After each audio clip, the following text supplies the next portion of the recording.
Talmor, Shishin Marachi. Talmor is my home. My family have worked the land for generations. My gran says the island does not belong to us, but we belong to the island. And we must be ready, for a great evil is coming, and death follows with it. Listen and subscribe to the latest season of Undertow, The Harrowing, a Storyglass production presented by Realm, available wherever you get your podcasts.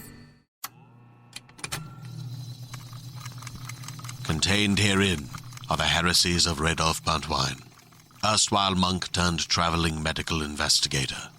Join me as I study the secrets of the divine plagues and uncover the blasphemous truth that ours is not a loving God, and we are not its favored children. The heresies of Radolf Buntwine, wherever podcasts are available. Happy Halloween! Happy Halloween! Tomorrow. Hello. Tomorrow. Yeah. Or like last weekend or forever, you know, whatever you choose to do with your costuming is your business. If you have been following us on social media, you know some of our business when it comes to Halloween. We have been posting a little history of our Buffy-related Halloween costumes. We started in season 3. Took us a couple seasons to realize we should dress up as things from Buffy. And season 3, we dressed up as Joyce and Giles, circa Band Candy, which was a good time. So we posted that a couple weeks ago. Then last week, we posted our season 4 costume where we dressed up as Tara and Willow, moving a vending machine across the room. And tomorrow on Halloween, we will be posting our costumes for this season. And we got a little creative this year. I think we did a good job. I'm greatly pleased. And I'm also greatly pleased to tell you all that there's a poster involved. And it's not a magic eye poster or a poster of balls. You'll have to wait until tomorrow to see what it is. But heads up, the first 50 people to order something from our US-based Hello merch store tomorrow will get a free version of our surprise Halloween poster for free, included in your package. Wonder what it might be. Wow, what could it be? Guess you'll just have to follow us at Buffering Cast to find out. That's right. Dun, dun, dun. That's right. Speaking of following us at Buffering Cast, remember to tag us in your costumes from this past weekend or from this week. And check out Angel on Top, our sister podcast about Angel. You can find them at Angel on Top Cast on social media. They're doing some really fun costume-related giveaways, so it wouldn't hurt to tag them too. Get in the running for some fun Angel prizes.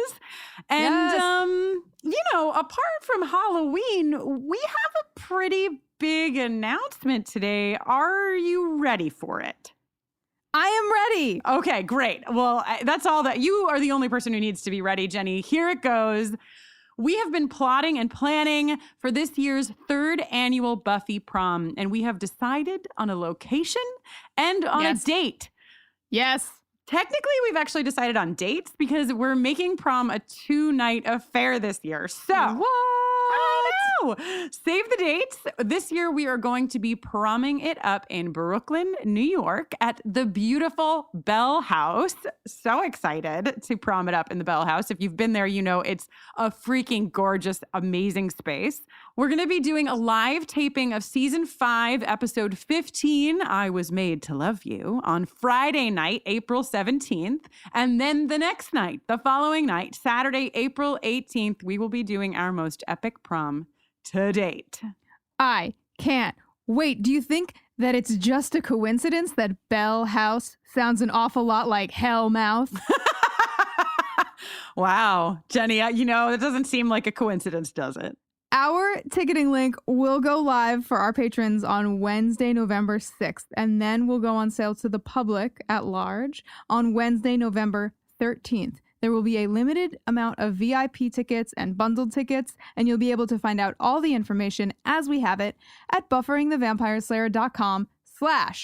Wow. Are you going to sing Welcome to the Bell House? Ba-da-ba. Welcome to the Bell House. Da-da-da-da. Absolutely. Try and stop me. So as Jenny mentioned, our patrons get advanced ticketing. That's true for all of our shows moving forward. And there's a lot of other things happening on Patreon. I just want to take a second to tell you about them. First of all, November 8th is the third installment of my comic book club. We're reading the Boom Buffy comic series, the new Buffy comic series from Boom. And we'll be discussing issues. Let's see, we did 1 and 2, we did 3 and 4. And so now we're doing 5, 6, and 7 this November 8th. Whoa. Yes. So if you're a $5 patron or higher, you have that link. You'll be able to join us. And also on December 21st, Jenny and I are doing a Buffy watch, a very special holiday Buffy watch. And there's a vote happening right now on what we're going to watch. I want to let you know that there are a few things in the running. Fool for Love is in the running. Amends is in the running. And then also Nightmare Before Christmas is in the running, as is Scream 2, starring Sarah Michelle Gellar. So A holiday classic. A holiday classic, exactly. So if you want to vote for what we'll be watching, get on over there. All of our patrons are eligible to vote and to participate at that Buffy watch on the 21st of December. And if we haven't mentioned it, you can find all of this information by going to bufferingthevampireslayer.com. You can just click on Patreon and it'll take you over to our Patreon page. Also, we've got a San Francisco live show coming up on December 6th. Tickets are on our website. There's still a handful available. So if you want to be at that show, snag one before they are gone. You can find that on our events page. Yes, this is probably not going to be a show where you can walk up on the 6th and snag a ticket. So you want to get those ahead of time. Jenny, the only thing spookier than not being able to get a ticket to our San Francisco show is spooky news.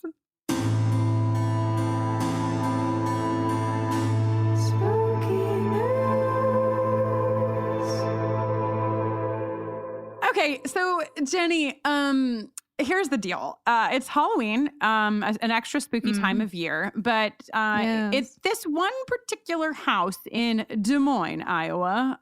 They had Halloween a little early when their basement filled with 5 inches of blood. So, yeah. Hell yeah. Speaking of floods, our email inbox and our Twitter account were flooded with this story. As a matter of fact, it's the first time that I've ever done spooky news without the news story up in front of me. That's how many times I read about the blood in the basement. People are on the lookout. How thoughtful. Thankfully, they are not a house that's built on top of or near to a cemetery or graveyard. They're a house that's next to a meat locker. Sorry, vegans. Sorry, vegetarians. But apparently this was a case of clogged pipes next to a meat locker. And wow, yeah. Could you imagine opening the door to your basement and just seeing 5? It's not even like it was like a small amount of blood, like 5 inches of blood. So much blood. Has this ever happened to you? Now, here's a way that Spike could make himself useful in oh my God, his new state. Spike would have been so just excited. Hoovering up, wet vacking up some flood basement blood. So, Halloween Scoobies, that has been your spooky, bloody news.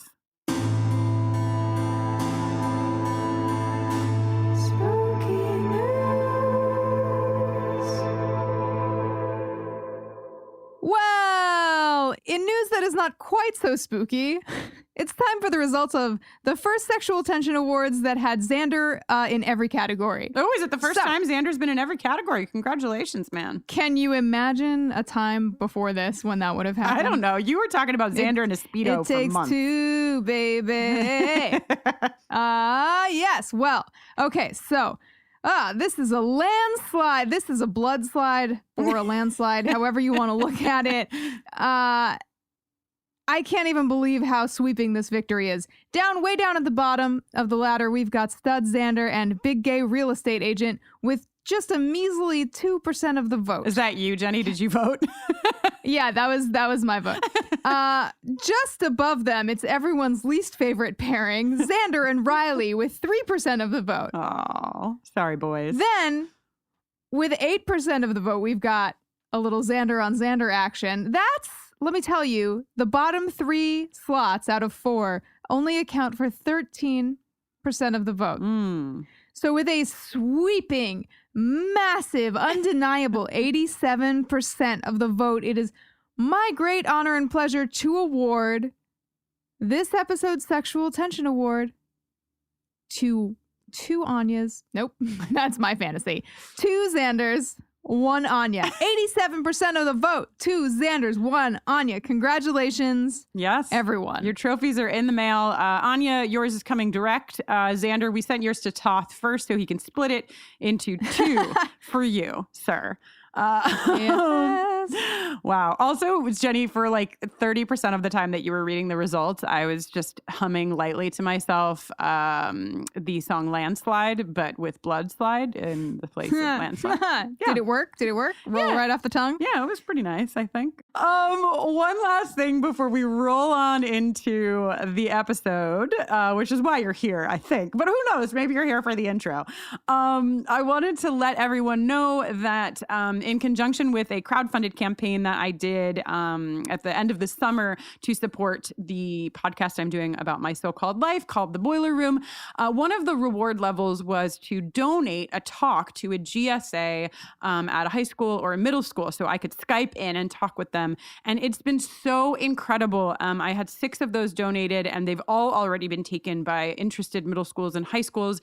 And it made me realize that that is something that would be so appealing, and that for a lot of schools, it's funding that is the barrier. I actually have started a Patreon of my own with the intentionality of funding the work that I do in general with LGBTQ communities, but also very specifically, I'm trying to reach a goal over there so that I can do 1 talk every single month for a middle school or a high school GSA. Sometimes I'll do community centers as well. You know, we'll be a little flexible with where those go. And so I want to let you know that on my website, KristinNoline.com, you can just go on over there and all the information is there for you on how you can donate if you want to support that. You can see the goal over on that Patreon page. And I would love your help if you want to help me reach it, because it is definitely of interest and I want to keep it going. So thank you for listening to my totally non-spooky news. Nice. All right, Jenny, are you ready to talk about chips and brains and all sorts of other nonsense? I'm ready. Let's do it. Hell yeah.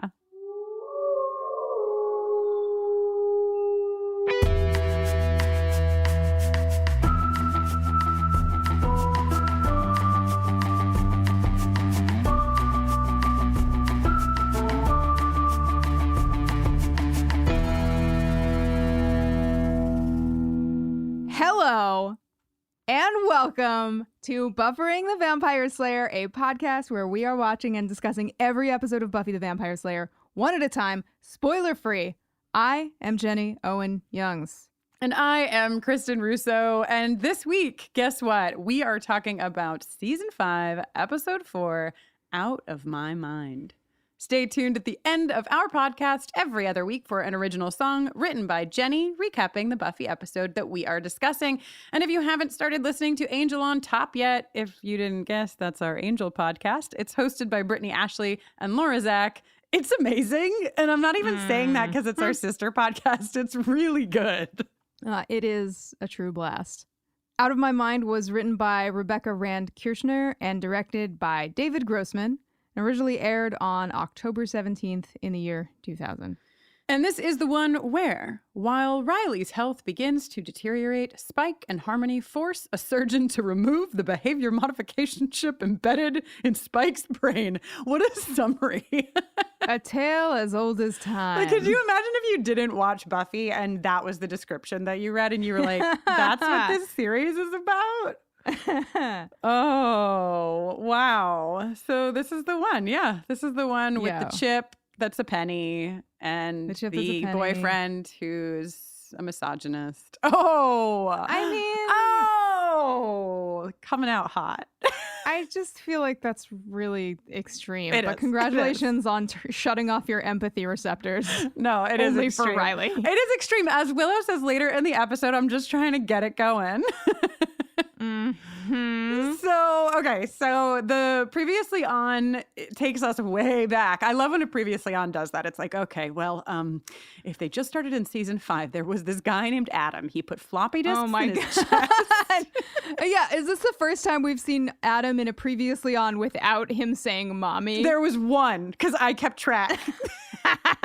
I hated it every time. And there was only one, I don't remember which one it was, but I know there was one previously on where he did not say, mommy. He doesn't say it here. And, you know, we basically get the gist that this is going to be an episode that harkens back to the days of the initiative before we burned it to the ground and salted the earth. Well, Buffy's having a very good week. Buffy's having a great week, especially in that purple scarf.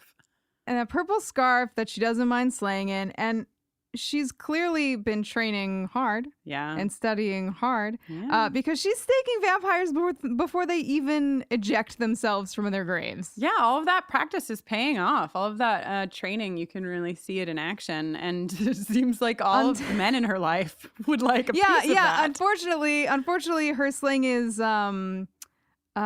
imposed upon by a bad case of boyfriendus interruptus. Wow, Johnny, that's going to be your recurring season 5 joke. That's right. We've got Riley tossing a vampire up into the air against the roof of a crypt, which is pretty tight. Mm-hmm. Then we've got freaking Spike showing up. Buffy's like, "Can I get a stake in edgewise here?" Yeah, like, Buffy is so happening? over it. 100%, and not just Spike. We learned that before the moment that you know you're going to get a jingle for, we learned that vampires can get bloody noses. Maybe we don't learn that, but it just seemed so jarring to me that I was like, is this the first time we've seen a vampire with a bloody nose? It is the first time we've seen a vampire with a bloody nose. Is it Spike's blood or is it somebody else's blood coming out of his nose? Like how? No, Spike got punched in the face so hard that his body flipped around 360 degrees in the air. Yeah. So I'm going to say that's his nose blood. Well, my question was more, I didn't mean is it the vampire's blood from whatever. I meant, do vampires, like, have we resolved the issue? Do they I think that we just are meant to accept that vampires have blood and it's like none of our business. Okay, great. So then Spike and Riley are like, yeah, Buffy, yeah, The patriarchy!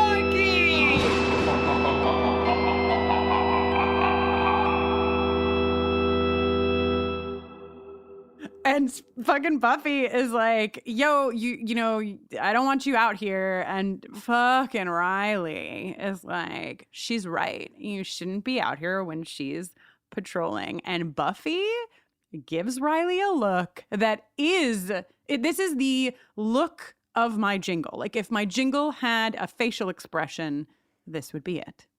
Riley, you are kind of like cardboard. Your mansplaining's best to be ignored. No one cares you're a TA, so please go away.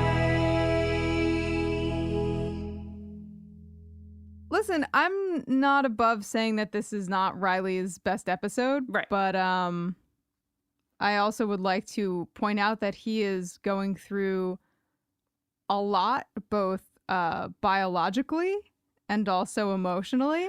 Okay. So I don't know if we need to position him directly under the bus and then roll it over him repeatedly when he's already kind of on the ground. Okay, listen. So we're going to get into it early in this episode because I think it was last episode that I talked about, I think it was last episode that Riley was sort of saying like, I love your elbows and I love every piece of you. And at that point in our conversation, I was like, I believe this, but I have more to say, but I'm going to wait on that. And that is what is unearthed in this episode. And I think in a lot of Riley's behavior since we've met Riley, but certainly this episode underlines the fact that Riley is threatened by Buffy's power, by Buffy's strength, and he does not feel comfortable with the idea of being less powerful, or at least drastically less powerful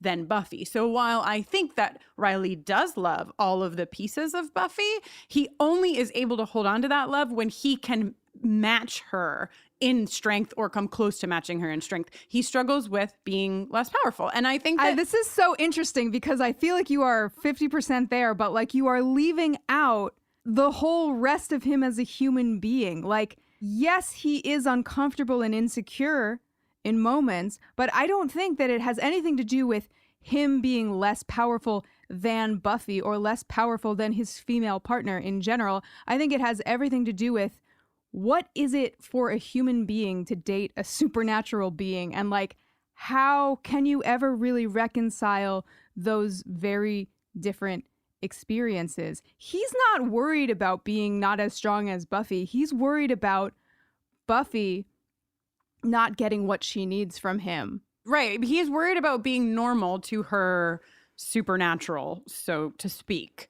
And I'm not trying to erase the rest of his person, but I think that when we talk about, the patriarchy and misogyny and other things, we're not saying that like someone is just that one thing. We're saying, well, I mean, some people are, but usually there are many things happening at once. I'm just pointing out that I think that this episode is for me the sort of the core of why I want Riley to go away. Am I aware and totally here for the many facets of Riley?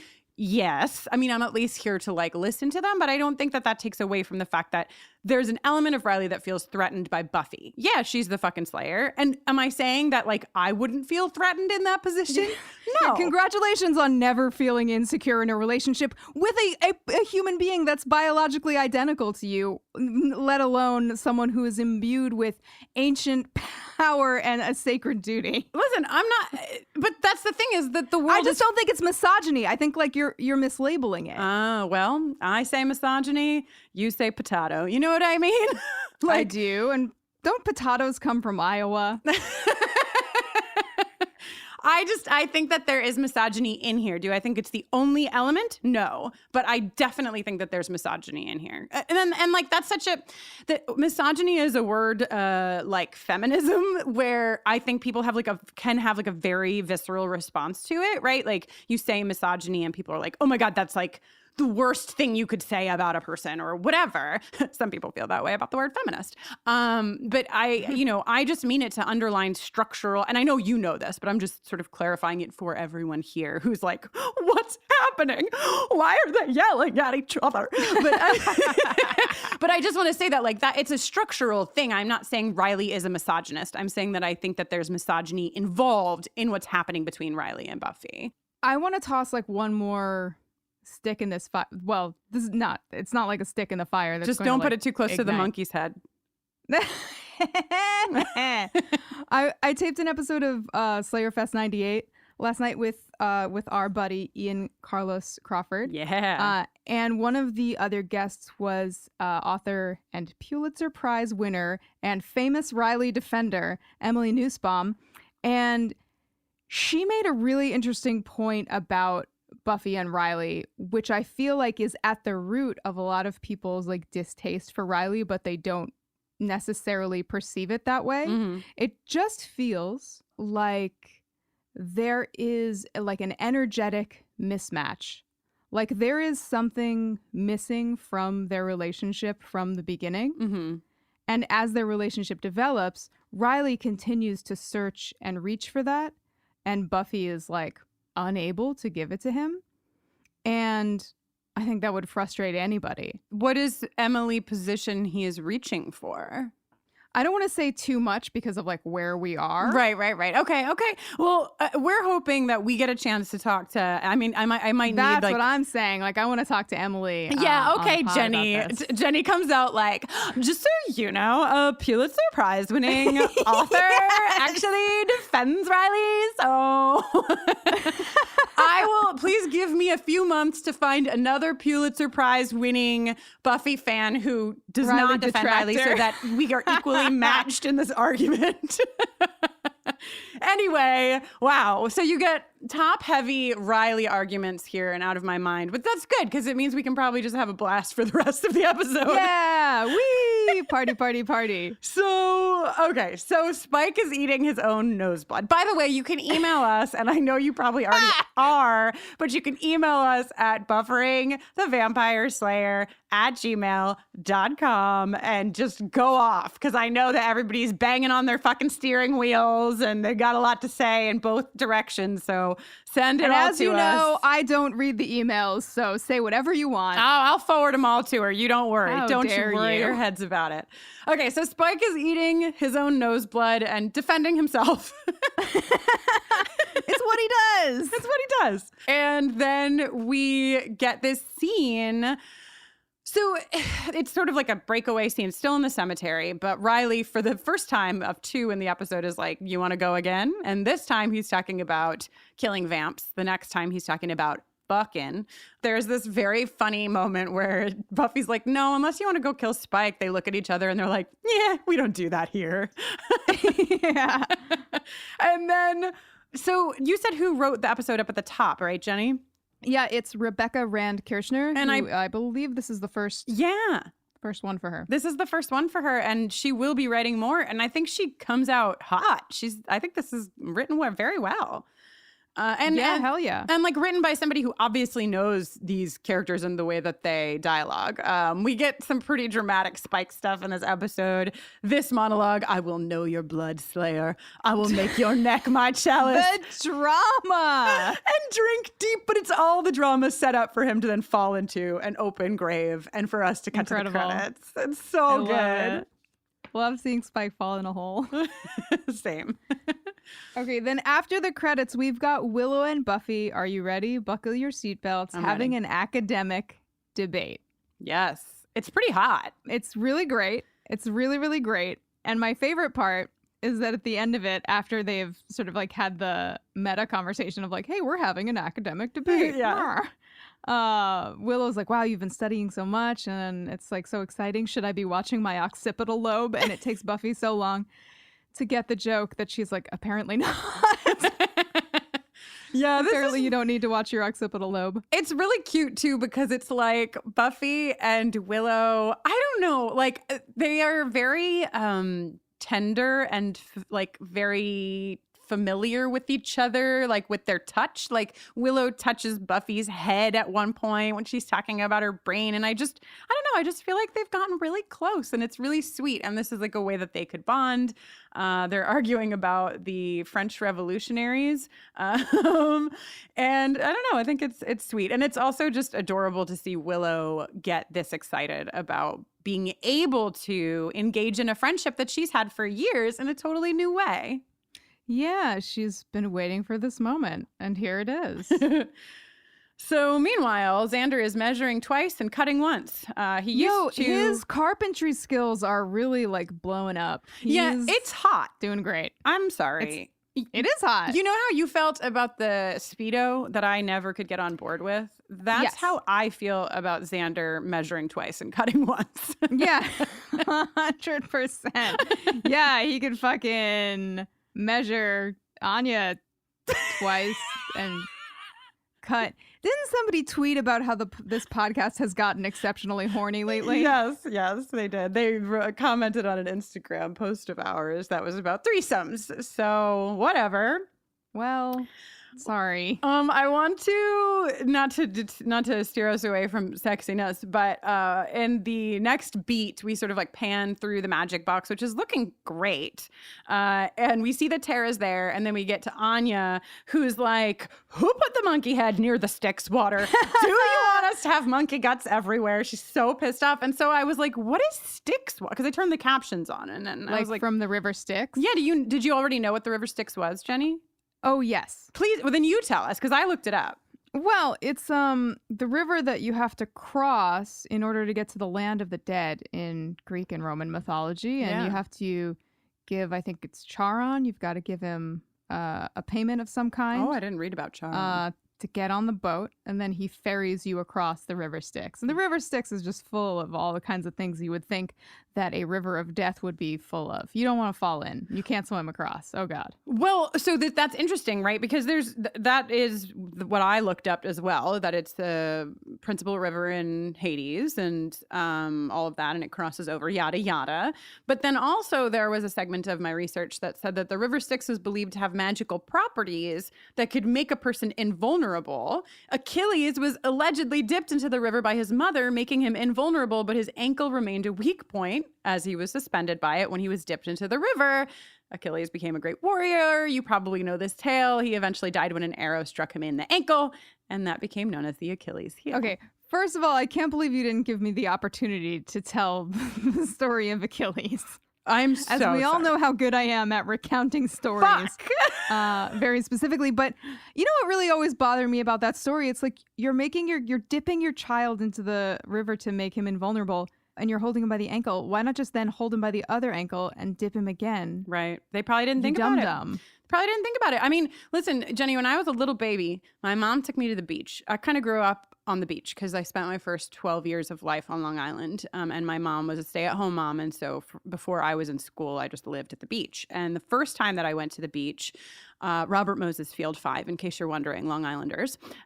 Before I went to the beach for the first time, my mom like slathered me in suntan lotion, and she put like a onesie on me that had long sleeves and what have you. But then she washed my hands because she didn't want me to get like suntan lotion in my eyes. And so at the end of the day, I was like baby Kristin, butt white, all over but white, except for my two hands, which, don't worry, listener, they didn't burn because I am half Italian. They just got deep brown. So I just had two very tan baby hands and a very white rest of my body. So I'm just saying, even the best parents can sometimes forget. So the Achilles heel, you've heard of that, but have you heard of the Kristin hands? Have you? I have now. Yeah. Okay. So Giles is trying to save money by selling salamander eyes instead of newt eyes. Willow is pissed. She is what do you call that? Not a traditionalist, a purist. She's a purist. A newt eye purist. Yes. And then, was it last episode that the vertical spooning happened? One or two episodes ago. So I would like to posit that ninth base, Jenny, is when your girlfriend reads your palm, and she can't just read your palm. She has to read your palm and say, what I've gathered from my reading is, this is a willow hand. Yeah. In this scene, I was like, oh man, Tara's doing that classic fucking woman thing where you're like, oh, I wish I could do the cool thing that I could do, but I'm just like not good enough, but I'd love to like watch and learn. And I'm like, no, Tara, you've been conditioned. And then she looks at Willow's palm and she's like, this is a willow hand. And I'm like, oh yeah, no, you should just watch for a while, honey. Yeah, you do need a minute. So there's a new training room. Yes, and Giles and Xander, I think. It seems like Giles and Xander made it together, and it's very sweet. And it's unfortunate that the first thing that happens when Buffy steps inside is her enormous golden retriever leaps from the corner and tackles her to the ground, meaning the best, having the best of intentions, but really just like having a poor sense of timing and anyone's desire to be tackled. Yeah, but also it's interesting that you said, because I was wondering if Riley had any involvement in this, because I got the sense that he didn't either, and I was kind of like, let them have their moment, you know, like Giles and Xander in here, and they seem fine with it. They don't seem super bothered, but his heart is beating 150 times per minute. Cut the man some slack. I will never cut a man any slack, Jennifer. I want to make a note about the fact that there are so many bells and whistles in this training room. It's like so awesome. It's so cool, and they have a stationary bike. Yeah, they've got a pommel horse, a stationary bike, a dummy stuffed with straw. I know we don't spoil anything in this series, but I promise you, listener, that we will literally never see Buffy riding a stationary bike. Alas. Alas. We gotta go, because you know where we're going? I don't wanna wait for our lives to be over. I want to know right now, will it be? Yo, this is, I think, my favorite Spike line of the entire series, maybe? Wow. Oh, Pacey, you blind idiot. Can't you see she doesn't love you? This is incredible for so many reasons. Yeah. A, Spike is not just a casual viewer of Dawson's Creek, but he is like following the narrator. He has strong opinions about all of the characters. And as usual, he has the emotional intelligence to see what those around him do not. Pacey, you blind idiot. She doesn't love you. Yeah. Do you know who he's talking about, Jenny? Spoilers for Dawson's Creek. Is he talking about Joey? Is he talking about the teacher that Pacey No, banged? those are the two options that I had in my mind as well. And he's talking about Joey. So I looked it up because this is like really fun. I mean, it's fun for us now because we're like, yay, 90s nostalgia. But at the time, these shows were airing on the same network. Right. And I believe, Incredible. I don't even know if this was still happening. You can let us know. But I believe that they were also airing back to back at one point and maybe even at this point. So this episode aired on the 17th of October in 2000. Season 4 of Dawson's Creek came back on October 4th of 2000. So season 4 is hot off the presses. And what happened at the end of season 3 is that Joey chose to go with Pacey instead of with Dawson. And so we opened season 4 with Joey and Pacey like returning from their trip or whatever. So it's like, we're really in there. So if you were like, Wait, are you telling me the end of season 3 of Dawson's Creek is that Joey has the choice of going on vacation with Pacey or Dawson? I don't think. Sorry, I guess I didn't give enough detail. I don't know. It's not that she has the choice of going on vacation. It's that Pacey is going somewhere. He's like leaving to go somewhere on a boat. That's all I know. Sure. And she's making a choice not to go on a boat with Dawson or a boat with Pacey, but just to like be with Dawson or to be with Pacey. And Dawson is also, sorry, I if I'm messing any of this up to the Dawson's Creek mega fans, I apologize. But from what I understand and remember, Joey talks to Dawson and Dawson's like, you need to be your own person and make your own choices. And she's like, cool, dude, bye. And then she gets on the boat with Pacey where Pacey's going. And so they've been away and now they're back. And Spike is like, she doesn't love you, man. Can't you see it? She only has eyes for Dawson. I don't even know if that's true. I shouldn't get ahead of myself. We need Brittany Ashley in here. She's a Dawson's Creek Seriously. expert. Okay. Moving right along. Okay, so guess who's here at Spike's crypt? Harmony. It's Harmony. And she's In looking the for asylum because she's crypt. Buffy's arch nemesis now, and she needs to be hidden. She needs a place to stay, and she'll do anything. Yes, anything. Oh, you mean will I have sex with you? Well, yeah. It's really great because Spike is like really trying to like build the sexual tension in this. Yeah. He's like, anything. And she's like, do you mean will I fuck you? Yeah, dude, whatever. And he's like, womp womp. Okay. So this is really fun. This is really fun and funny. And Harmony is smoking because she feels like that's what a villain does, which is in keeping with many villains. Yeah, but she's doing a bad job. She's bless her doing a heart. horrible job. But then, you know, here's a great idea. And it's sort of the seed of this idea was planted in Real Me. Spike tried to get Harm to kill Buffy in that episode too, because he's like, I can't do it, but you can. But now they're really going to come together so that he can be the Yeah. brains and she can be the brawn. Yeah. Can you help with the thinking? She says, which he can. Also, while they're having this conversation, this is so fucking weird. Spike like chalks up his hands. He like, Oh, yeah. so he's either, here are my theories. He's either about to do some like bar gymnastics, or he's about to go rock climbing. Ooh. Like I chalk my hands when I go rock climbing. Or he's about to do some like very weird sex stuff that requires some like superior grip. Wow. What is that? I mean, I don't know. I stopped there in not my to own reveal mind. myself as someone who does not know about weird sex stuff that requires good grip with chalk And you know, hands, but weird is more of a like a judgy sounding word. That's true. I didn't mean that. Perhaps just like less typical, kinky, less typical, kinky sex stuff. sex stuff. Cool. Well, hope they have a good So- time with that. So, across town, Buffy and Riley have been fucking. Oh my God. And I'm sorry, but a thing I probably wouldn't want to hear after like a good lay is, boy, that was relaxing. This is what I'm saying. So is They this are the thing? just mismatched. They're missing each other. They probably have opposite moons. Oh my God. I think I really love when I really love when Buffy says she has the endurance of 10 men, and Riley's like, "Hey, let's just make it 10 women for the sake of imagery, please." Okay. But then Buffy's like, "It takes a lot to wear me out," and Riley's like, "I love a challenge," and we're all like, "Ew."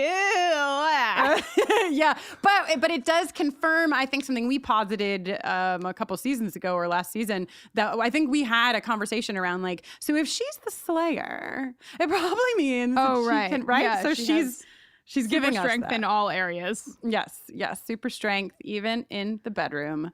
You can take her boot off as many times as you want. Over and over again on an infinite boot removal loop. Dawn is, speaking of infinite loops, Dawn is in an infinite cereal loop. She's just dumping cereal into every bowl in the house, trying to get to the toy, which is... I have to imagine this is still them writing for a 12-year-old and not a 14-year-old. Yeah, right? That's what I thought. But it's Even not 12 because... seems a little old. But it's not, though, because I think we've already seen an episode where, I think it was last episode, that Joyce said, my 2 teenage daughters. So... Right. Yeah, so I don't know. This 14-year-old wants that treat. I mean, I kind of get it. I feel like I still want the treat. There aren't treats in cereal anymore, you know? Yeah, what the hell? Right? Who let that happen? Somebody probably choked on one of the toys and then they stopped putting them in there. Anyway. It could be. So Dawn gets her cereal prize, but then the next thing that she gets is Joyce fainting in the kitchen, which sucks. Yeah, it's really scary because also she doesn't just faint. She looks right at Dawn and says, "Who are you?" And then falls to the floor. Scary. And she falls to the floor with like plates that drop. So it's just very, very scary. And Dawn should get a little credit here because Dawn clocks the situation and immediately goes to the phone and dials 911, you know? Yeah, So- I thought, I didn't remember exactly what happens here, and I thought it might have been a situation while I was watching in real time the first time that, Dawn might have, frozen. Right. And then Buffy might have come in and been like, "Oh shit, I gotta call 911." Yeah, because we've only really seen Dawn kind of let Harmony in, and she knocked the crystals over. So it's one of the first times that I think we see Dawn really take ownership and do something very powerful and positive. So good job, Dawn. Then we meet Hot Dr. Ben. Hot intern Ben. And here's another thing that I don't I have a hard time picturing a 14-year-old do, which is using the stethoscope and touching, putting it on a man she just met. Right. First. Right. Then putting it on Buffy while he's basically saying your mom is okay. And then putting it on Riley. And Riley's heart is significantly different than Ben and Buffy's. It sounds like a stampeding of horses, Riley's heart. It's scary. Yeah. I don't like body things, and this is I don't like it. I don't want to know what my own heartbeat sounds like. I don't want to know what Riley's heartbeat sounds like. Everybody keep your heartbeats to yourself.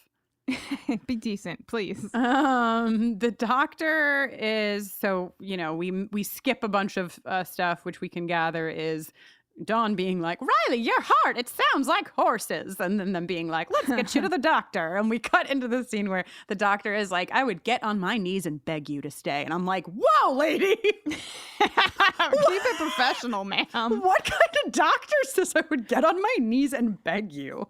It was a lot for me. But basically she's saying you could die at any minute. Why the fuck would you leave? And Riley is just like, I'm fine. I gotta go. Joyce and Dawn pop in. They're like, "We're good. You good?" And they all leave, Buffy looking very concerned. Then Willow, Buffy, and Dawn get Joyce set up on the couch. This is I love cute. that Willow's like, what about a crossword? Some people say feet a cold. I say puzzle it. Yeah. I feel like perhaps this new writer of ours of this episode is a big Willow fan because Willow gets a lot of really willowy lines. True. We can play a game, a very quiet game about being a lump. It's very sweet. And it's also really sweet because they're also concerned about Joyce and they're taking care of her. And Yeah, it's really nice. And then Joyce is like, "Honestly, I'm more worried about Riley." And Buffy's like, "Oh my gosh, don't worry about Riley. He's not worried, so we shouldn't either." Hard cut to Buffy furiously pacing in her bedroom with Willow and Dawn being like, "I don't know what's wrong with him. His heart is being bananas, and why isn't he taking it seriously? And I'm so worried, and he's gonna get a heart attack." Flipping out. And Dawn is being very helpful with a collection of CIA and Fidel Castro facts that she has collected from her classmates. none of them help until one of them does. Like, That's the thing. that, like, Buffy, leave room for a brainstorm, man. You gotta say a bunch of things till one really sticks. And she makes this comment about Big Brother, and if you want them to know something, just say it out loud because they'll be listening. And she's like, right. I should speak into the dial tone of the fucking phone in Riley's room. Riley's in trouble. He needs help, she says over the dial tone. Yo, and like, I mean, that when she picks up that phone, it has like the classic like sound of a phone that's been tapped. And it's like, Riley was in the military. Do you guys have like a subtler phone tap situation that you could set up? You think he's not going to notice that? Then we have a beautiful montage of Riley made for sweating, you, Jenny. sweating, dunking. I actually like don't love what he's wearing in this. Like, I feel like that is like maybe the worst tank top they could have selected for him, but whatever. He's sweating. He's dunking. He spikes a basketball. There's like electric guitar happening. Everybody's having a great time. Dunk, dunk, dunk, dunk, dunk. And then he sees Graham, our old buddy Graham. Graham is really one-noting it for me in this episode, Jenny. He's always been pretty one note, but this episode is like a new level or lack thereof. I think it's just because he doesn't have like the balance of Forrest, and he has a lot more lines than usual. That I'm like, Graham, come on, man. Give us anything. Give us something, yeah. But he's like trying to get Riley to come into the doctor to get his heart fixed, basically. Right. And Riley's like, fuck that. Punches Graham in the face, tosses the other two guys off, and runs away. And then Graham and Buffy are talking in the lobby of UC Sunnydale. A bruised jaw Graham appeals to Buffy. Please. He's in trouble and he really needs to see the doctor. Support for today's episode comes from OneSkin. And if you have sensitive skin, you're going to want to hear about their scientifically proven topical supplements. Free from over 1,500 chemicals and preservatives that can make skin red, irritated, or itchy, their products are safe for sensitive skin. It's just one of the reasons they've earned the skin-safe seal of approval. They've also earned the Jenny Owen Youngs and Kristin Russo seal of approval, if I do say so myself, Jenny. I couldn't agree more. I've been using OneSkin for a few months, and after a few weeks, I remember it like it was yesterday. I texted Kristin, and I was like, maybe she's born with it. I looked in the mirror that morning and was like, oh, things are happening, and I am happy. I have used a million billion skin products, and I did not think that I was going to switch off of the skin like lotion, the moisturizer that I used and the under eye cream that I used, because I have used them for a little while and I really like them. And I've switched completely, which is a pretty big deal. OneSkin is the world's first skin longevity company. By focusing on the cellular aspects of aging, OneSkin keeps your skin looking and acting younger for longer. Get started today with 15% off using code BUFFERING at oneskin.co. That's 15% off at oneskin.co with code BUFFERING. After you purchase, they'll ask you where you heard about them, and if you can, please tell them that we sent you. Hi, this is Rob Benedict. And I am Richard Spate. We were both on a little show you might know called Supernatural. It had a pretty good run, 15 seasons, 327 episodes. And though we have seen, of course, every episode many times, we figured, hey, now that we're wrapped, let's watch it all again. And we can't do that alone, so we're inviting the cast and crew that made the show along for the ride. We've got writers, producers, composers, directors, and we'll of course have some actors on as well, including some certain guys that played some certain pretty iconic brothers. It was kind of a little bit of a left field choice in the best way possible. The note from Kripke was, he's great, we love him, but we're looking for like a really intelligent Duchovny type. With 15 seasons to explore, it's going to be the road trip of several lifetimes. So please join us and subscribe to Supernatural then and now. Please. Then we get some hot Santa Barbara B-roll. Woo woo. And then we see Riley wandering amongst some caves, and then we get some real good shit. Maybe he just needs some time alone. Like, I had this friend once who really liked this girl, and he got all worried that maybe she didn't like him back. And Maybe that made him act like a total jerk. Maybe Riley reminds me of that friend. So this is like the like classic, my friend has this problem that like is a trope used for when people want to talk about themselves. But in this case, Xander is actually talking about his friend. And you get in trouble when you try to use this and you actually mean a friend. Because I can tell you from my own high school experience that I had a friend who was like doing a bunch of drugs and I was worried about her and I went to my guidance counselor to talk about it. And what I got was like monitored for the rest of my high school career and accused of doing drugs. Oh no. So, you know, this ploy is not like the best tack, I guess. Right. And Anya certainly doesn't get it. Dude, I love that. I care about you, Xander. Don't be insecure. I have this friend who I have it on like really good authority, like really likes your friend. And then this is like, I love this because like Xander is like trying to help Riley and like trying to like be a friend to everyone. And Anya is like hilariously misconstruing it. And then Buffy is just a fucking bitch. Like she just is. I mean, I understand that like there's a lot at stake and it's intense and nobody wants Riley to, well, some people probably want Riley to die, but I don't and Buffy doesn't. But like, it's so extreme. She just like so mean. Well, but also she is like, my boyfriend might die at any moment. And Anya's over here like, my friend, your friend, somebody else's friend. Like, I kind of get it. Like, I feel like I might also be like, can you all shut up? You go to the docks, you go to the school. Well, I'm going to the caves. But wait, I don't know the caves very well. Well, it turns out Spike knows the caves pretty fucking well. So over Buffy goes to Spike's lair. Spike, I love you. Spike, so dreamy. Spike, your trench coat. Spike, I love you. Spike, your black nails. Spike, peroxide. Oh my God. Oh my God. What could they be getting up to? It turns out they were just Spike was chalking up his hands to play 20 questions. He's so mad at Harmony. Is it bigger than a bread box? Is it smaller than a bread box? Harmony, is it a sodding bread box? And it is. She's so proud of him. She's like, you're so good at 20 questions. I think she even calls him Blondie Bear. So. She does. Then Buffy is busting down the door and Harmony, of course, is like, she's found me. Runs, hides in the fucking thing. And so Spike gives to Riley one of my favorite Riley nicknames, actually, or refers to Riley in a way that might be my favorite in the series as the enormous hall monitor. Which really got me.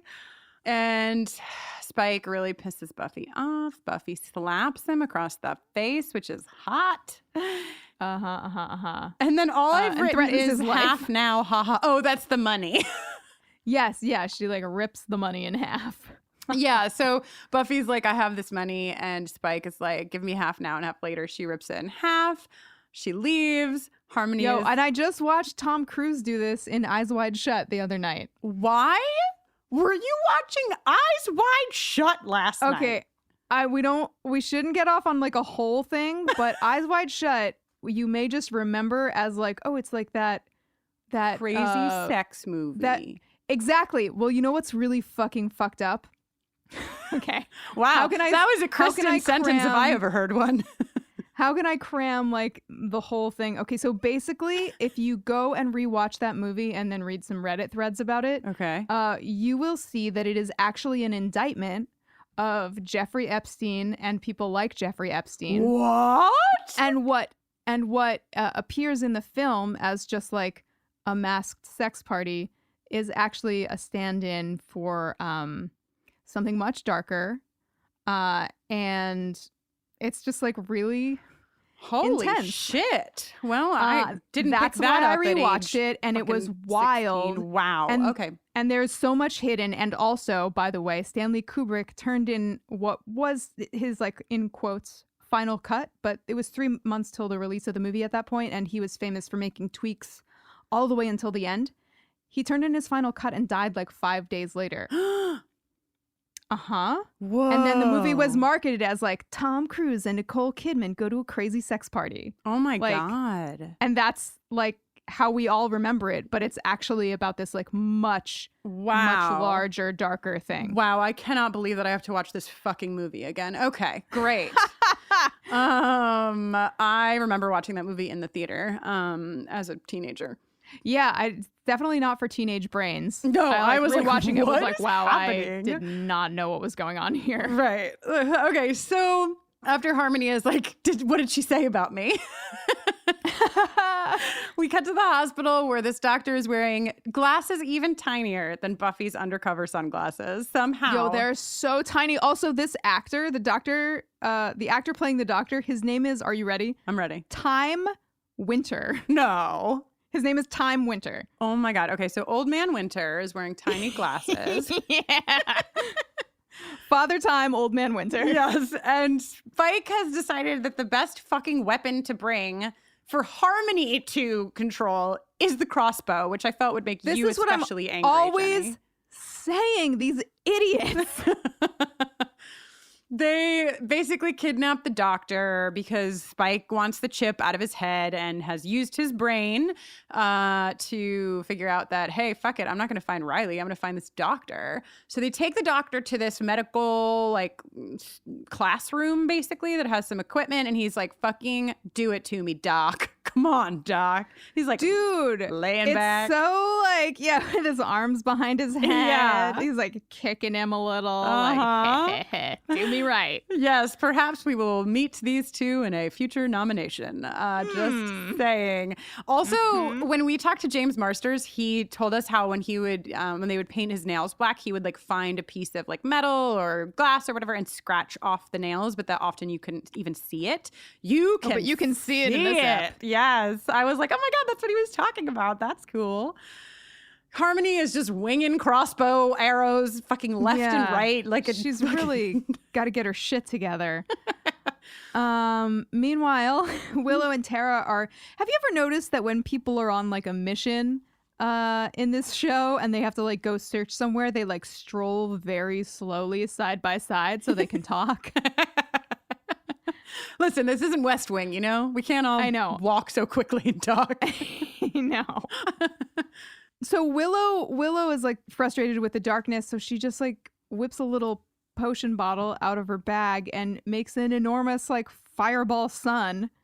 And Tara's like, what? How did you and Willow's like, oh, it's the spell you showed me. And she's like, no, the spell I showed you made a teeny tiny little light. Yeah. And that is a freaking huge light. And Willow's like, oh, I just like messed around with it until it got bigger. Yeah. She actually says, like, I tinkered with your Tinkerbell spell. But yeah, so that's a little moment between them where we're like watching Willow's power grow and watching Tara be like, Yeah. So then, okay, here's what doesn't make any sense.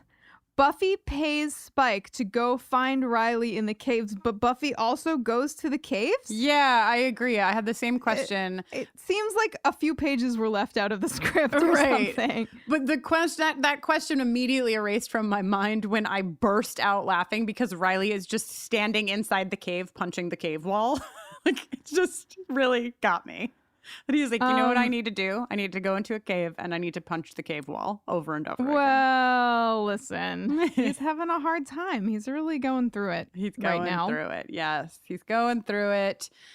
Oh, he's like yelling. He's very upset with Buffy now at this point too. Just back off. And then they have this conversation where basically he says some of the things I said up top when Jenny and I were having the epic argument of 2019.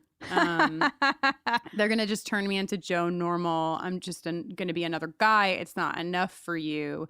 And Jenny, if it's all right with you, I'd like to play just a piece of this monologue, especially of Sarah Michelle Gellar. Some of her acting here and her lines, I think, are really powerful. Nobody has ever known me the way you do. Nobody. I've opened up to you in ways that I've never opened up to. God, you're just sitting back there thinking that none of this means anything to me. I never said that. Because it obviously doesn't mean anything to you. Do you think so little of me? Buffy. No. No. Do you think that I spent the last year with you because you had superpowers? If that's what I wanted, then I'd be dating Spike. Riley, I need you. This Sarah Michelle Gellar cry is got to be ranked up there with the top cries. Oh, yeah. Well, she's just a master of the craft, really. Truly. But it's like, I don't know if you know this, listeners, but I'm doing another podcast at the moment about my so-called life. And Claire Danes is really up there with the master of criers. And so it's a lot for me. You know, I'm watching like two women just really cry very well many times in a week. It's taking an emotional toll on me. But she's really upset. And I don't know. I mean, Jenny, what do you feel about this? Because up at the top, we were talking more from like a Riley vantage point of like, does he or doesn't he have any misogyny in his need to blah, blah, blah, blah, blah, blah, blah.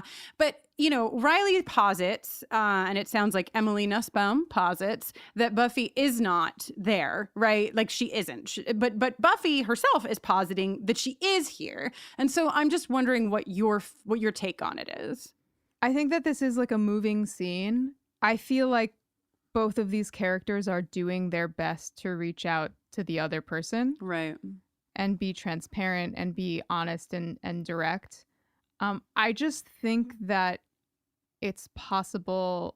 Like, I think what I take away from this and from like the next scene with them post Riley's surgery, or the next scene where they're alone post surgery, what I get from this is that Buffy can't give Riley what he needs. I feel like Buffy doesn't have what Riley needs to offer. Right. So I agree with that. And I don't think there's anything wrong with Riley for needing something. And I don't think there's anything wrong with Buffy not being able to give it to him. I think it's just like a sad situation. Right. I'm there with you for most of that, but I think that I need to do more thinking about what it is that Riley needs and what it is that Buffy can't give Riley, because that's the piece that seems pivotal to me of, because this scene is so moving, and I just feel that Buffy is loving him as much as she can love somebody. I think that's the problem. Like, I think Right. And so I agree with you that like it's not wrong of Riley to perhaps need more than that, but I'm not like, I hadn't like distilled it down to its finest essence yet, and maybe I never will, but I don't know. I'm not ready to not be angry with Riley. I'm not there yet. I'm still feeling like you have this person who loves you and who is also saving the world. Perhaps, I don't know, like maybe they should at least have a deeper conversation than these like, I don't know, they're just like spinning around out here talking about it kind of like generally. And I feel like they love each other. Talk about it a little bit more, you guys. I don't know, but we'll see. We'll see where it goes. We'll see. Let's cut to the med school room where, oh my God, give Mercedes McNabb her Emmy. Yes, Harmony is like, blah, blah. They say the real sex organ is his brain. And then she looks into his brain. And basically, this is what happens. In my mind, this is what happened. As soon as she looked at Spike's brain and she was like, it's all pink and wriggly, I heard. Pink when you're blushing inside. Baby, pink is the truth you can't hide. Maybe pink like the folds of your brain. Crazy pink as we all go insane. Okay, I had to do it. I had to do it. Welcome back to the other side of Janelle Monáe. So like Harmony asks if she can touch his brain, and the doctor and Spike, who we immediately learn is still conscious, say in unison, no. And then, oh my God, I fucking love this shit where Harmony's like, do you even know what it means that he like can't kill, doctor? He can't even pick flowers. And Spike gets so defensive about, yes, he can pick flowers. It's really good. I would think not being able to pick flowers would be more of an issue with like being nocturnal, because don't flowers close overnight? Some do. Not all flowers, though, I don't think. Hashtag not all flowers. Okay. So Buffy and Riley get up to the doctor's office, and of course, everyone is unconscious on the ground. Graham immediately wakes up and, you know, Riley's like, how many fingers am I holding up, man? He's like, 17. Hostile 17. And then we cut back to, I've dubbed this location med school. Yeah, what even is this I don't place? know. There's so many x-rays of a brain all over the place. But x-rays of a brain also, guys. I'm up for Doctor of the Year. Yes. Spike does yet another dramatic monologue about the Slayer's blood where he's like, I'm going to bathe in it, dive in it, swim in it. I'm going to do the backstroke in it. And we're all like, wow, buddy. Now when I get to things that I'd like to nominate for sexual attention, they get an asterisk. So that has an asterisk next to it. No spoilers. Okay. Are we ready? Should we do the sexual attention awards now while we're bathing in the Slayer's blood? Oh, we actually have to wait until the end. Oh, right. Totally Yes. About the episode because that one thing. I'm so sorry. Cool. I got so excited that I forgot. I know. Okay. So before we get to the sexual attention awards, Harmony is smoking into Spike's brain. Oh my God. There's this like weird like birth sort of analogy that's happening where she's like, I see it, Spike. I see the chip. Oh God. And then she's like, it's like nestled in there like a little Easter egg and your brain is like the green plastic grass and we're all like, yeah. And then the doctor's like, plunk. And we're all like, oh my God. Well, Harmony is smoking. Oh, right. And yes. he says, could you put that out, please? It's really not allowed. And she's like, yes, says who? And he like gestures to a no smoking sign. And she's like, oh my God, I'm so sorry. I totally didn't see the sign. I'm so embarrassed. Oh my God, I'm so sorry. And as her back is turned, he drops what we're meant to believe is the chip into the little surgery bucket receptacle, whatever. Jenny and I, we have lab coats, so... Yeah, we've got 2 lab coats. We've got specialties. We've got fields of study. It's not a big deal. So after the plunk of the penny into the surgery bucket, Buffy busts in. And now, you might remember from Real Me, there was a moment where Harmony tried to deliver the line... like Slayer, at last we meet, and it was really funny. Spike delivers it here in the way that Harmony, I think, was after. His delivery of Slayer is fucking hot. I'm like, yes. Yeah, so great. Also, So his like the cocking of his shoulders, like the way that he like leaps up. Yes. It's good. Harmony, being her sexiest self, shoots Riley in the leg because she fucking slips again. Buddy. I love her. So slippy. Yeah. And then, of course, we learn that Spike cannot hurt Buffy because the surgeon has not taken the chip out of his head. He has just opened up his brain and closed up his brain again. Yeah. They're fighting. And then Riley has a heart issue. Yeah, Riley finally collapses. And instead of taking advantage of the fact that Riley is down, Buffy is distracted, and the doctor is just a regular guy. They just leave. Spike and Harmony are like, let's get out of here. Yeah, I agree. I had the same note. Like, why? But okay. Then before, or maybe as Riley is having his heart surgery, we get... fucking Spike being like, Buffy. And he says a lot of things about Buffy, but the one I wrote down is her shampoo commercial hair. Me too.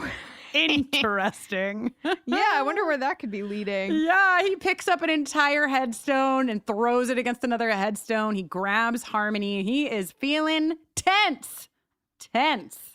Yeah, he's real stressed out and he's not going to take it anymore. And Riley is all patched up, back to normal. Buffy's like, see, still touchable. And he's like, And then literally seconds after Riley is out of his surgery from his life-threatening condition, Buffy's like, cool, gotta go check on my mom. Bye. You're fine, right? Mwah. This sucks. This is exactly what we're talking about. Right. Like, but there's also... Your partner almost died. Call your mom. She has a phone.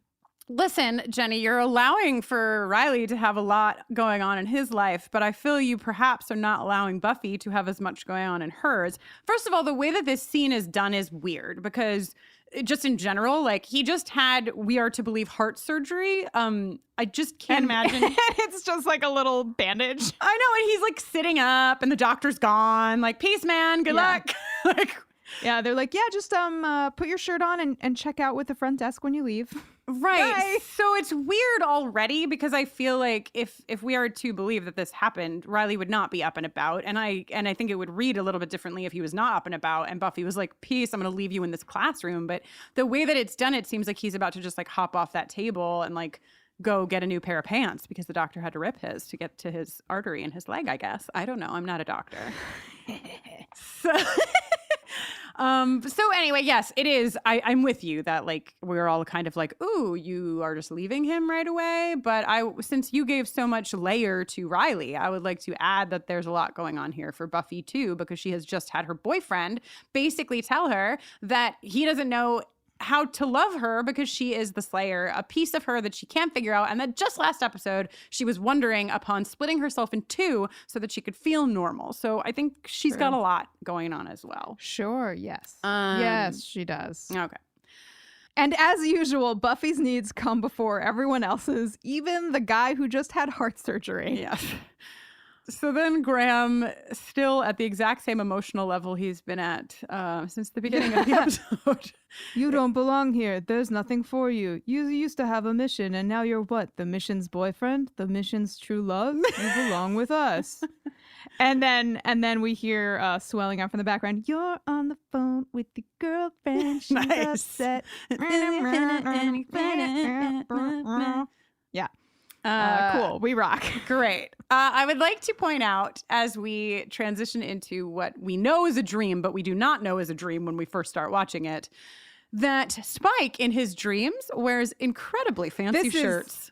This is what I'm saying. This is our first indication that it's a dream. Spike is wearing a black shirt with like a black floral or paisley pattern on it. And it's almost like, is this Buffy's dream? Because that looks like a shirt that somebody else would wear. Angel would wear, but what if that's what it is? Like, what if Spike is... Oh my God, in his dreams, he's like more like Angel. Yes, well... I want to let you know that I'm so engrossed in this show and the characters that I, in my mind, just panicked that Spike might listen to the episode and hear us say that and be mad. Oh my God. Spike's not real. Spike's not real. He definitely doesn't listen to podcasts. So, but yeah, like, what if that's like an element that, you know, we know where the stream is going, and we know that the only other vampire that we know of who has made out with Buffy wears pretty ornate shirts and stands very close to the fire. Hopefully future Spike dreams will have open flame. But yeah, so he's wearing a really fancy shirt. The drama. Take me out of a world that has you in it. Oh my God, this is like it's like a vampire porn. This is the scene that launched 500,000 fanfics for sure. Mm-hmm. I should have done this years ago. She holds up the stake. He rips his shirt off. Says, kill me. Just do it. Kill me. And she can't. She cannot kill him. She can't. They have to kiss. And then they have to be like, what? And then they have to kiss more. And then they're like, I love you. I love you. And then Spike wakes up in what must be the coldest of sweats and is like, fuck. Yeah, exactly. The non-censored version of this episode was him waking up and saying, fuck. But instead he says, oh God, no. Oh God, no. Oh God, what is going to happen? What a way to end an episode. Wow. Sometimes I do wish I could get in a time capsule and go back and watch it in real time, because like this is the end of an episode where you are on your landline phone. You are slamming those buttons. They are beeping. Yeah. Your best friend is picking up and you are screaming for a minute at least before you can even form words. Oh my God. Shit. Wow. Whew, I'm so worked up, Jenny. I think now it's time. Yeah, now it's definitely time.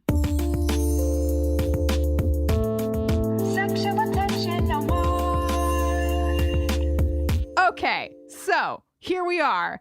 The final countdown of the Sexual Tension Awards for Season 5, Episode 4, Out of My Mind. Are you ready?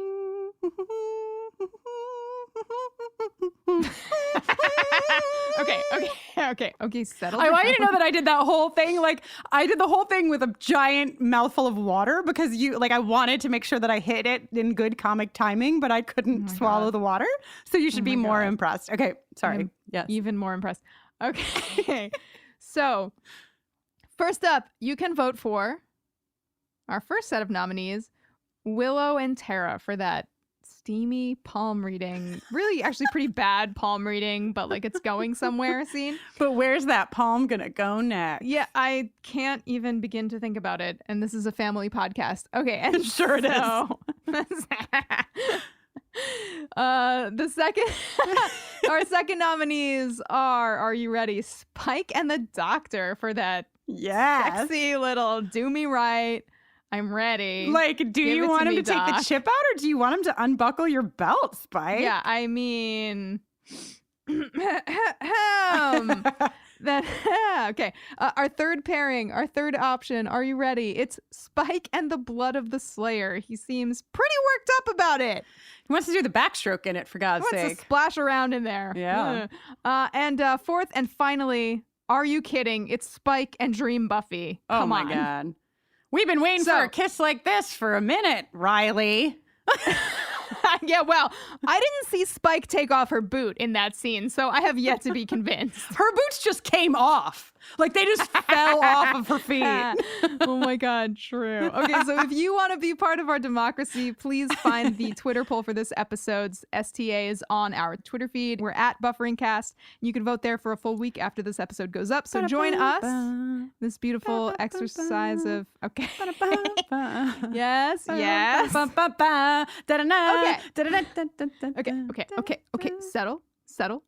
Settle. Final count. Okay. Sexual attention award. Anyway. Woo, well, that's this episode. That is this episode. So many things happen. So many polarizing things. So many fun things. Oh, God. Mom and Dad got in an argument at the top, but we're still fine. Look at us go. Of course we are. Oh, it's fun. I actually recently had an all-ages pride party in Atlanta. Jenny and some of our wonderful buffering listeners came, and one of them came up to me and they were like, I really love the banter about Riley. And I'm like, it's fun that we disagree about something, right? Like, it is fun to kind of get into it. Yeah, I agree. Like, I mean, if you want to just, we could just have one host if we were going to agree about everything. Exactly. And it would be me. Anyway... I'm Jenny Owen Youngs, and when I'm not watching Buffy, way more times than Kristin has, I'm usually writing and recording songs. You can hear some of them at jennyowenyoungs.com, and I'll tell you what, I've been putting songs out for the last few months. There's 4 out. I have an EP coming out next month in November, and you can pre-order that also at my website, and you can find the songs that are out so far on streaming platforms and on Apple Music and all of that good business. You can also give me a shout on Twitter at Jenny Owen Youngs. Nice. And you can also listen to me talk about another petite blonde protagonist over on my other podcast, Veronica Mars Investigations. Yeah. I am Kristin Russo. And when I'm not watching Buffy for the second time, I will admit, just the second time, I can also be found watching My So-Called Life. I'm about halfway through my rewatch of that series with Joanna Robinson, friend of our pod over here, in a podcast called The Boiler Room. You can also find me working with LGBTQ communities. You can check out all of my work over at KristinNoline.com. And I want to say that I have my own Patreon account now. Recently, because of The Boiler Room, I raised some funds to support that podcast, and in doing so, allowed people to donate talks to middle school and high school GSAs, where I would Skype in and talk with those GSAs. And there was such an amazing outpouring of interest from schools to pick up one of these donated talks that over at my Patreon, which is patreon.com/KristinNoline, you can help support and donate on a monthly basis, and those donations will go to continue that so that I can donate more than just the 6 that I accrued from The Boiler Room. So in addition to that, of course, it will support a lot of the other work that I do with LGBTQ communities, but I just wanted to plug it over here because you wonderful people are so good at supporting all of the things that we do. Oh, and you can also follow me on the internet at Kristin Noeline. That's KristinNoeline. Buffering the Vampire Slayer is on Twitter, Facebook, and Instagram at BufferingCast, or drop us an email at bufferingthevampireslayer@gmail.com. Also, you can now leave us a voicemail at our new phone number. It's 216-30-BUFFY. Please leave us voicemails. We love them. You can support our work here on our Patreon, where there are just tons of fun perks all over the place. I'm not even going to go into them. Just go over there and check them out. You can find that at patreon.com/bufferingcast, or the easiest way to find everything that we do is by going to bufferingthevampireslayer.com. From there, you can click on Patreon to join our Patreon family, or you can click on shop and head on over and grab yourself some sweet merchandise. It is the end of October, which means it is basically the holiday season. So now is the time. Don't be like you always are, scrambling in December. Go on over there and get your loved ones smash the patriarchy merch. That's what I always say, right, Jenny? You always say that. Always say that. So you can do that. And you can also go and rate and review us on iTunes. That helps us a ton, and it helps more people find our podcast so that we can take over the world. Wow. After you do all that stuff, don't forget to watch Eyes Wide Shut and then read a bunch of Reddit threads about what it really means. Until next time. Woo!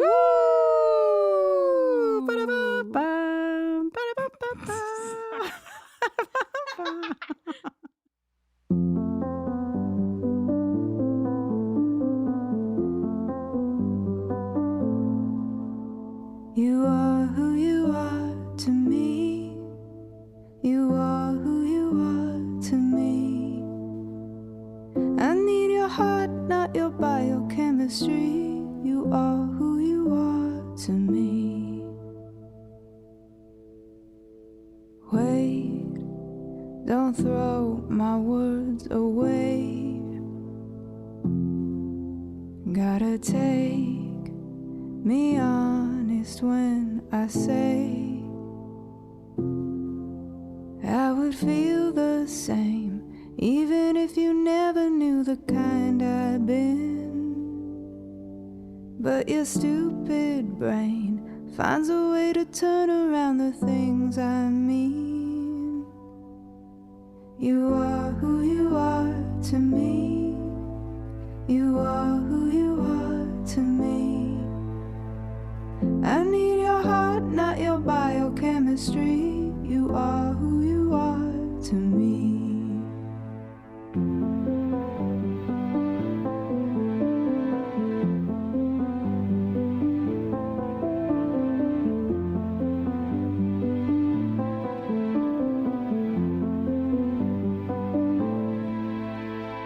Why do you put up a fight?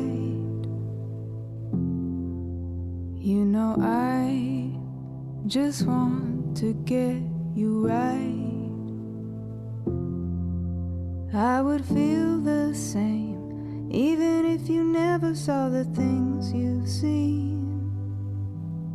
And I hate your brain, always finds a way to turn around the things I mean.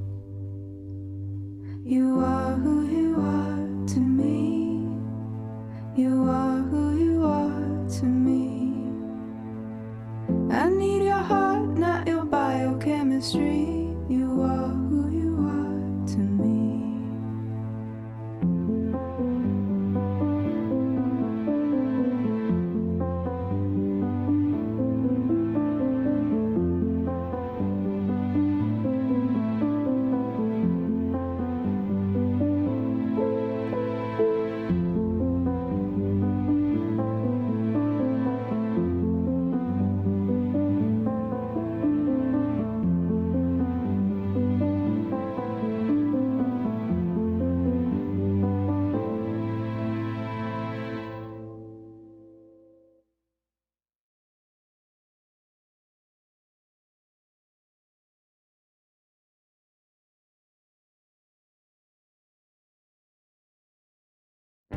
Welcome to the small town of Chinook, where faith runs deep and secrets run deeper. In this new thriller, religion and crime collide, when a gruesome murder rocks the isolated Montana community. Everyone is quick to point their fingers at a drug-addicted teenager, but local deputy Ruth Vogel isn't convinced. She suspects connections to a powerful religious group. Enter federal agent V.B. Lauro, who has been investigating a local church for possible criminal activity. The pair form an unlikely partnership to catch the killer, unearthing secrets that leave Ruth torn between her duty to the law, her religious convictions, and her very own family. But something more sinister than murder is afoot, and someone is watching Ruth. Chinook, starring Kelly Marie Tran and Sanaa Lathan. Listen to Chinook wherever you get your podcasts. Do you know what lies within nothing? No. Do you know where it ends? Do you want to know? Yes. Counterbalance, a high fantasy audio drama. Season 2, coming 15th of October 2023. Learn more on trilunas.com.